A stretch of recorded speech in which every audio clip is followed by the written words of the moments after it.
بسم الله والابن والروح القدس الآن واحد آمين. النهاردة عايز أتكلم عن شرح وتوضيح معنى كلمة استيميطانيا التي ترد في ختام الصلوات الليتورجية. وفي نهاية كل قداس بنصلي في ختام الصلوات أمين الليل ويذك سابتري، في الآخر بنقول اسمه إيروي استيميطانيا، اسمه إيروي استيميطانيا كوني إيفول جوين باسمه. فأنا عايز أوضح معنى استيميطانيا.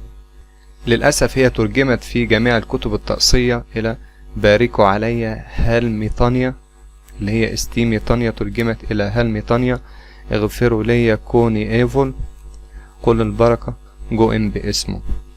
بيبقى عندنا السؤال، إزاي بنقول هالميطانيا وإحنا لسه متناولين في القداس؟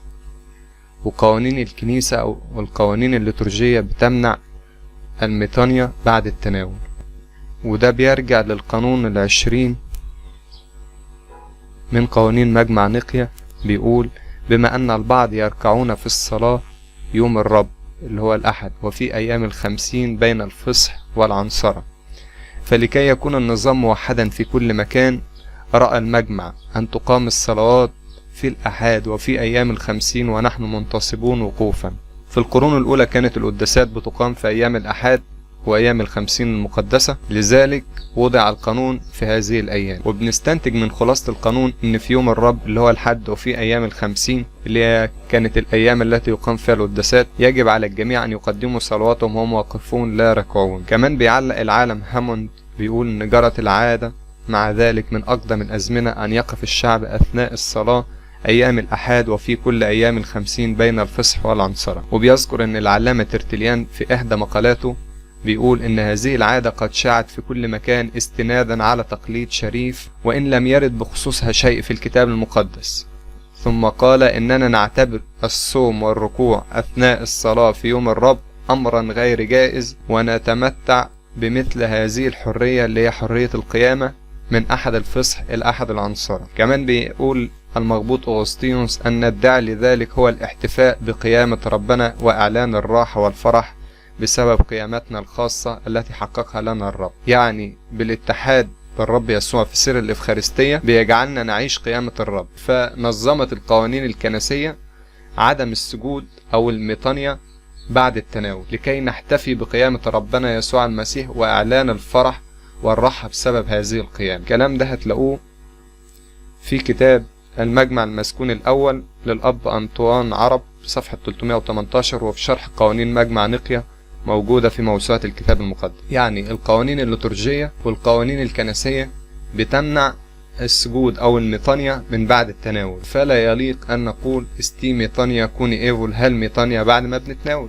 بحسب نص القوانين. وآخر ما استقر في الكنيسة عن هذا الموضوع إن هو عدم السجود هتلاقوه في كتاب سنوات مع أسئلة الناس لقداسة البابا. بيقول أوقات لا تجوز فيها الميطانيات، بيقول أما الأوقات التي لا يجوز فيها عمل الميطانيات كسلوك نسكي وتعبير عن الانسحاق في أيام السبوت والأحاد والأعياد السيدية، كذلك من فترة عيد الميلاد وحتى عيد الختان، وأيضا الفترة من عيد النيروز وحتى عيد الصليب، إضافة إلى 50 المقدسة عقب عيد القيامة، فهي أيام فرح لا يناسبها التذلل والانسحاق.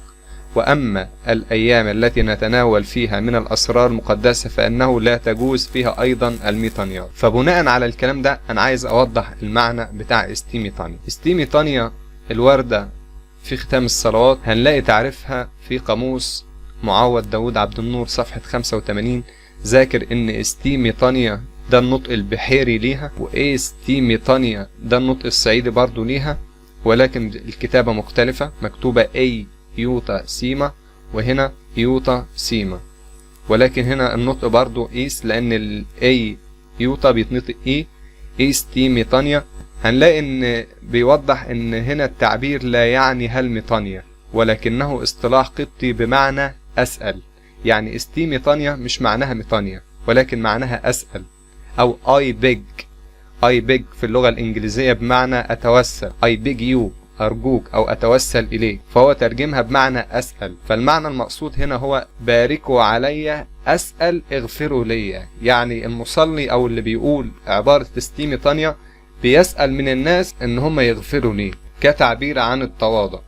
وبعدين بيقول جوئم باسمه كل البركة، وفي نهايتها بيختم الكاهن بالبركة الختامية. ده كان توضيح بسيط لمعنى استيميطانيا عشان خاطر ما يلتبسش على الناس. ازاي بنقول استيميطانيا؟ هي الترجمة في الكتب عندنا مش صحيح، هي ترجمت هاميطانيا، ولكن المعنى الصحيح ليها أسأل.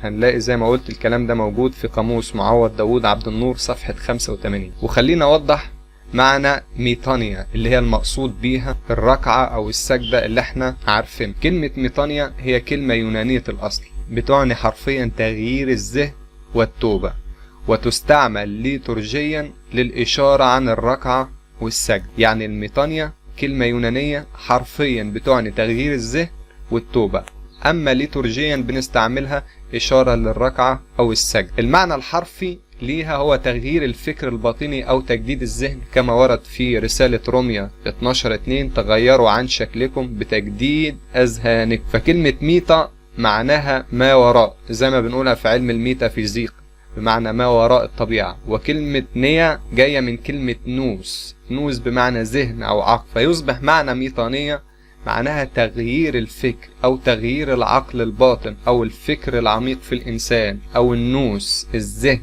القلب داخل الإنسان. أما كلمة توبة في اللغة العربية من كلمة ثاب أو عاد إلى ثوابه، ولكي يعود إلى ثوابه لابد من تغيير الفكر الداخلي. فده المعنى المقصود من كلمة ميطانيا. أما تعريف الميطانيا هي السجود الكامل إلى الأرض حتى تلامس الجبهة التراب، وهي علامة تسليم الحياة كلها لله. ولها أشكال كتيرة بتتكتب بيها، ميطانيا بالألف، هنا بالته المربوطة، هنا مطانيا، هنا ميطانيا، وهكذا. وفي بعض الأحيان بتتكتب ميطانويا هي راجعة على النطق الخطأ لحرف الأوميكرون إبسلون، لأن الأوميكرون إبسلون في اللغة اليونانية وفي اللغة القبطية بيتنطق إي، فأنا بنطق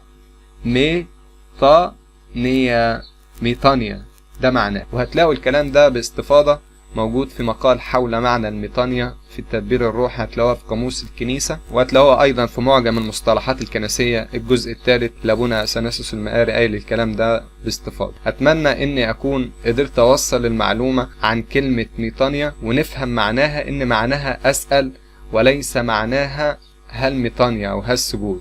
فإحنا لما بنقول اسمه إيروي استي ميطانيا كوني إيفل جوئم باسمه، معناها باركوا عليا، أسأل اغفروا لي، جوئم باسمه قل البركة. وده كان ضوء بسيط على معنى كلمة استيميطانيا، واشوفكم في شرح جديد.